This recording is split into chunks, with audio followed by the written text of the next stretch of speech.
এখানে আমার গত বছর 6 বছর বয়সী গাছ ছিল, গতকালকে পাচ্ছি 90 টাকা। না না না 120 টাকা পাইছি। 120 টাকা। এমন কোন ফসল আছে যে ফসল করলে আপনি বিঘায় 1-1.5 লক্ষ টাকা লাভ হবে? মুরব্বীর আগে একটা কথা বলতো, বাড়ির মুরগি ডাইলের সমান। আমার দেশের একটা শার্ট আমি ব্যবহার করবো না, মেড ইন খালি জাপান থাকলে আমার কাছে খুব ভালো লাগে।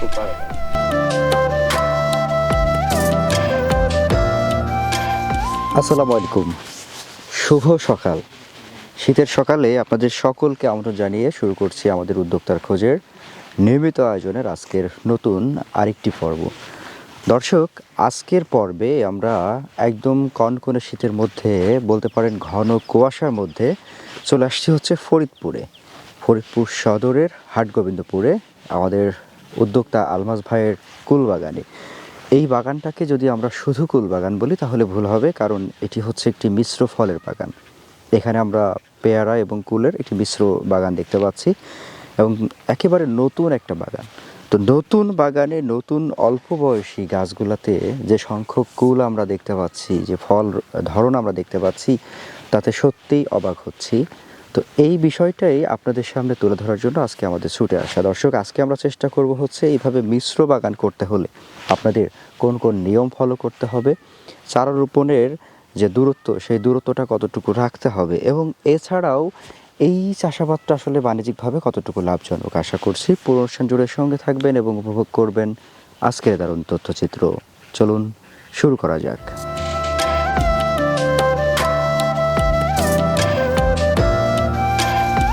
আসসালামু আলাইকুম। ওয়ালাইকুম আসসালাম। ভাই ভালো আছেন? আছি আলহামদুলিল্লাহ। আলহামদুলিল্লাহ। আসলে এই শীতের মধ্যে যে ভালো থাকাটাই হচ্ছে একটা যুদ্ধ, তাই না?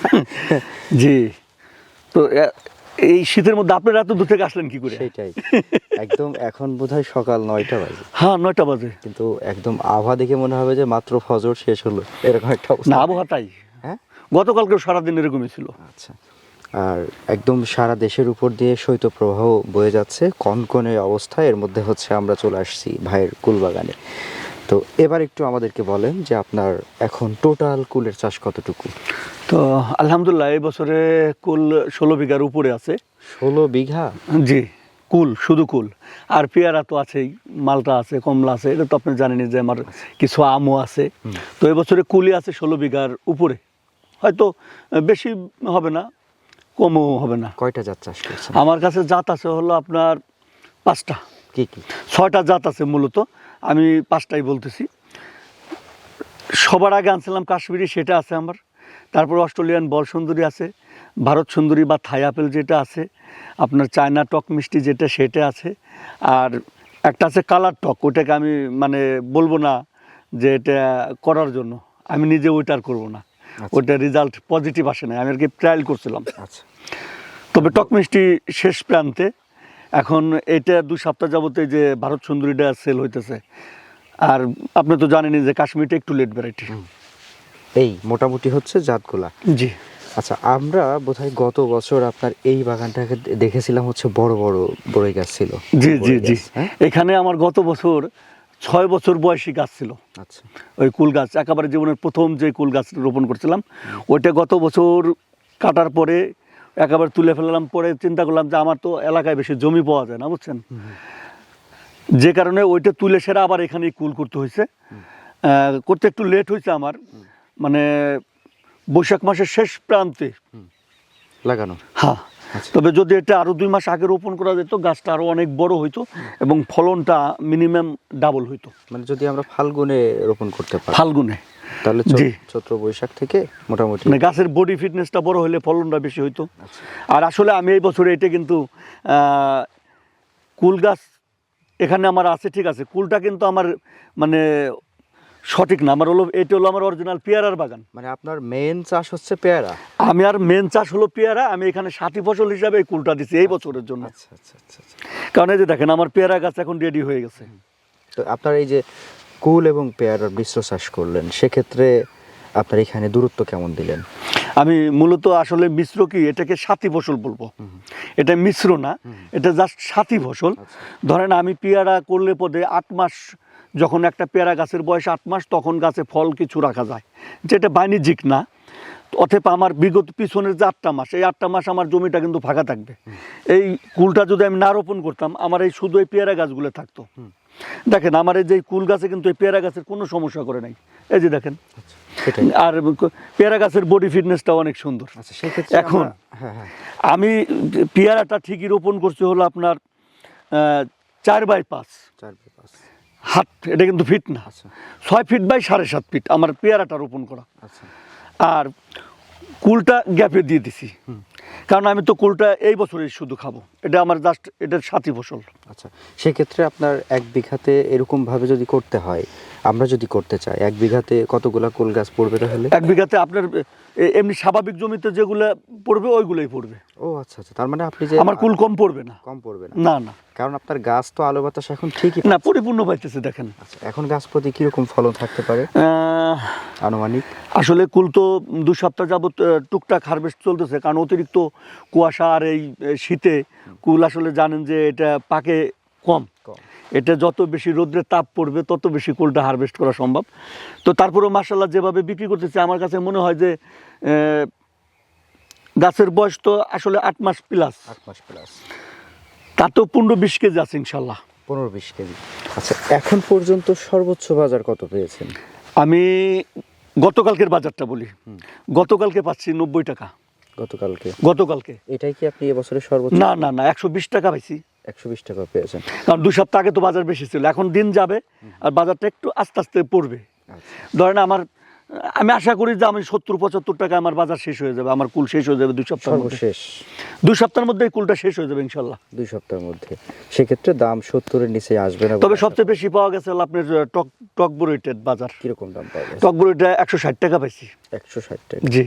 আচ্ছা আচ্ছা, ওটা মনে করেন যে যদি কেউ চায় ডিসেম্বরের মধ্যে বিক্রি শেষ করে দেওয়া যায়। ডিসেম্বরের মধ্যে? আর মার্কেটে যেটাই আগে নেবেন ওইটার বাজারই ভালো থাকবে। আচ্ছা, তার মানে আমরা যদি একটু আগাম ভাবে কোনো কুল নিতে চাই তাহলে আমাদের টক মিষ্টি থাকতে হবে। টক মিষ্টি থাকতে হবে। আর ভারত সুন্দরী হলে মোটামুটি জানুয়ারির মাঝামাঝি সময় এরকম আসতে পারে। ভারত সুন্দরীটা আসলে জানুয়ারিতে শুরু হয়, যদি আবহাওয়াটা ভালো থাকে। আর যদি আবহাওয়া দুর্বল থাকে তাহলে ধরেন ডিসেম্বরে 2-4 ডে করে তোলা যাবে, আর আবহাওয়া ভালো থাকলে জানুয়ারিতে মাল কমপ্লিট করে দেওয়া যাবে বিক্রি।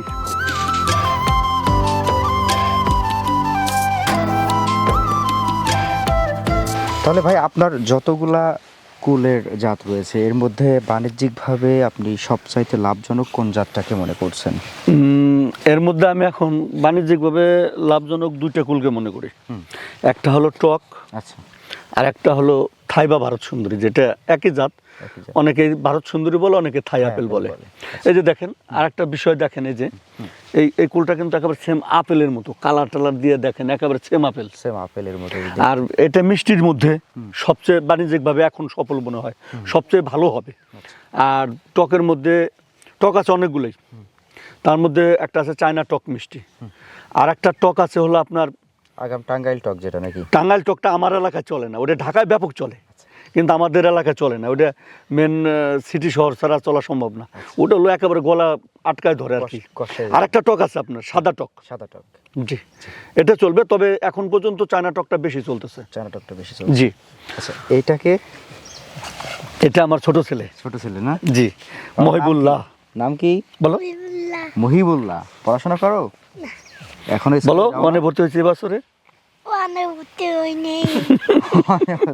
ঠিক আছে, স্কুলে গেছে না? তো তাইলে আপনার ভবিষ্যৎ প্ল্যান রয়েছে হচ্ছে এখান থেকে কুল বড়টা তুলে নেবেন, থাকবে হচ্ছে শুধুমাত্র পেয়ারা, শুধু পেয়ারা রাখিয়ে দিব, আর কুল আবার বাড়াবো অন্য পাশে।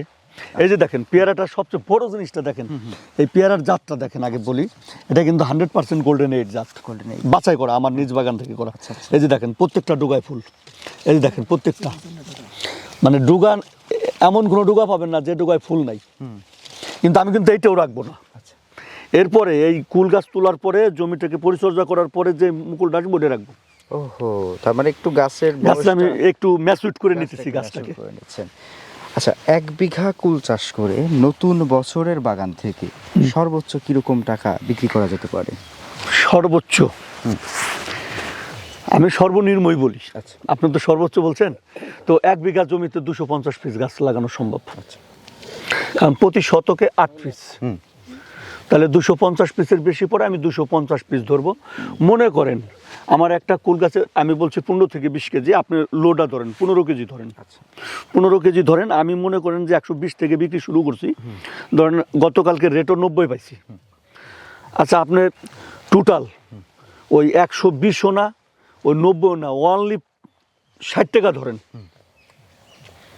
60 টাকা। আচ্ছা আমাদের টোটাল কুলগুলোই আসবে কত ধরবো আমরা? আপনি 60 টাকা কেজি ধরেন গড় এভারেজে। আচ্ছা 60 টাকা গড় এভারেজে যদি 60 ধরি, মানে আমি কিন্তু বলছি সর্বশেষ 50-এর নিচে বাজারে কুল থাকবে না। মানে যত খারাপ বাজার হোক 50-এর নিচে কখনো কুল আসে না। তাহলে আপনি 60 যদি ধরেন গড় এভারেজে, 100 বিক্রি করবো, 120, 80, 90 বিভিন্ন, কিন্তু আমি শুধু 60 ধরলাম। শুধু তাতে আপনি 15 কেজি 6-15-90, তার মানে 900 টাকা একটা গাছের দাম। এখন এক বিঘা জমিতে 250 পিস গাছ আছে, গুনবেন কত আছে? কত? অনেক। কত? এইটা তো আসলে সব সময় হিসাবে মিলবে না। আপনার কত আইছে? 2,25,000। 2,25,000। আপনি একেবারে যত খরচই করেন 1.5 লক্ষ টাকা আপনি ঘরে নিয়ে যেতে পারবেন এক বিঘাতে। এটা হলো লাভ। আপনি খরচ আছে না, আপনি কি খরচ ছাড়া কুল নিয়ে যাবেন? আপনি কুল রোপণ থেকে শুরু করে আপনার হারভেস্টের তো খরচ আছে, হারভেস্টেও কিন্তু খরচ আছে। আমি বললাম এটা হলো সর্বনিম্ন 1.5 লাখ টাকা এক বিঘা জমিতে লাভ করা সম্ভব। সেক্ষেত্রে পুকুরে আরো বেশি। আমরা যদি খরচের হিসাব করি, কুল চাষে আসলে খরচের ব্যাপারটা কেমন? রোপণ থেকে শুরু করে সমস্ত খরচ বিঘায় 40,000 টাকা খরচ হবে। জি, লস তো নাই। এক বিঘা জমিতে আমি টোটাল শুরু থেকে শেষ পর্যন্ত 40,000 টাকা খরচ করলাম। তার বিনিময়ে তো আমি আপনার 2 লক্ষ টাকা প্লাস বিক্রি করতে পারছি। আপনি এমন কোন ফসল আছে যে ফসল করলে আপনি বিঘায় 1-1.5 লক্ষ টাকা লাভ হবে? তাহলে আমার এটা করা বেটার। আমি শুধু পেয়ারা, আমার কাছে মনে হয় বিদেশি ফলের বাদে আমাদের দেশি ফলের মধ্যে পেয়ারা এবং কুল, এটা আমার কাছে মনে হয় যে বেশি লাভ। আমার কাছে মনে হয়। অনেকে এটাকে সস্তা মনে করতে পারে, কিন্তু এখন আসে মধ্যে সস্তার বিষয়টা এখন বলি। এটা বাজারে মূল্য কম, সাধারণ ক্রেতাদের ক্রয় ক্ষমতার মধ্যে, অতএব এটা সেল বেশি। তাহলে আমার সেল যদি বেশি হয় তাহলে আমার বিক্রি বেশি হলে আমার লাভটা বেশি হবে। ধরেন আমাদের দেশে 1 কেজি আপেল একজন 300 টাকা 400 টাকা কেজি দিয়ে কিনে ঘর সামর্থ্য অনেকেরই নাই, কিন্তু আমার 1 কেজি কুল 100 টাকাতে কিনে ঘর সামর্থ্য সবারই আছে। 1 কেজি পেয়ারা 100 টাকাতে কিনে ঘর সামর্থ্য সবারই আছে। এখন দেখেন পেয়ারা কি উপকারিতা কম? না, ওদের চাইতে অবশ্যই উপকারিতা বেশি, কিন্তু আমাদের দেশীয় ফল এই কারণে আমাদের কাছে সস্তা মনে হয়। এইটাই। আপনিও যে মুরব্বীর আগে একটা কথা বলতো, বাড়ির মুরগি ডাইলের সমান। মানে আমরা কিন্তু নিজেদের যে জিনিসটা আমাদের দেশীয় ফলের না, শুধু ফল না, শুধু যে কোনো জিনিস, আমার দেশের একটা শার্ট আমি ব্যবহার করবো না, মেড ইন খালি জাপান থাকলে আমার কাছে খুব ভালো লাগে। খালি মেড ইন জাপান দেখতে হবে, নাহলে মেড ইন চায়না। মানে বাংলাদেশ থাকাই যাবে না আমাদের। এটা হলো আসলে আমাদের মধ্যে একটা ভুল ধারণা রয়েছে। এই অভিজ্ঞতা জায়গা থেকে সর্বশেষ আমাদের নতুন উদ্যোক্তা যারা হবে তাদের উদ্দেশ্যে কি পরামর্শ? তবে আমি নতুন উদ্যোক্তাদের শুধু বলবো যে আপনারা যে শুধু ইউটিউব বা কোনো চ্যানেল দেখে বাগান করবেন না, সরাসরি বাগান ভিজিট করবেন, বাগান দেখবেন, বুঝবেন, তাহলে অনেক অভিজ্ঞতা হবে। তারপরে যদি ভালো লাগে, মনে হয় যে না এই বাগান করলে আমি পারবো, অন্তত 8-9 মাস তোর পিছনে শ্রম দিতে হবে ফল আসার আগ পর্যন্ত, ফল বিক্রি করার আগ পর্যন্ত, তাহলে আপনারা বাগান করবেন। আর বাগান করলে অবশ্যই কুল পেয়ারা এই দুটো মিস করা যাবে না। কুল এবং পেয়ারা যদি করেন, নতুন উদ্যোক্তারা মানে লসের কোনো সম্ভাবনা নাই। এক কথায় লসের সম্ভাবনা নাই, লাভ ইনশাল্লাহ হবেই। আসলে ফল দেওয়ার মালিক আল্লাহ, কিন্তু আমাদের চেষ্টা থাকার দরকার। আর চেষ্টা করলে আল্লাহ কাউকে খালি হাতে ফেরায় না। আর হ্যাঁ, বিদেশি ফল অনেকেই হয়তো এখন দেখবেন যে আমাদের দেশে মালটা কমলা হইতেছে, ড্রাগন হইতেছে। ড্রাগন আমারও ছিল, আপনার মালটা কমলা আমারও ছিল, কিন্তু আমি বলবো আগে আপনি দেশি দিয়ে শুরু করেন। মানে যারা আগে আপনি কিছু অর্থনৈতিক অবস্থানটা একটু পরিবর্তন করেন, আপনি আস্তে আস্তে বিদেশি গুলো ট্রাই করেন। যদি আপনার ওখানে শুট করে তো আপনি করবেন, সমস্যা নেই। তো যাই হোক দর্শক, আজকে আমরা কথা বলছিলাম হচ্ছে ফরিদপুর সদর উপজেলার হাটগোবিন্দপুরের আমাদের উদ্যোক্তা হচ্ছে আলমাজ ভাইয়ের সাথে, তাই না? আমরা আজকে চেষ্টা করলাম আপনাদেরকে একদম আমাদের দেশীয় যে ফল, সেই ফলের উন্নত যে ক্যাটাগরি সেটা নিয়ে একটু আলোচনা করার। যারা প্রথমবার শুরু করতেছেন তাদের জন্য এটা নিজেকে স্বাবলম্বী করার মতো একটা ব্যাপার হবে। এরপরে আপনি ইনভেস্ট করে ভালো কিছু করতে পারবেন, যেটা আমাদেরকে আলমাজ ভাই বললেন।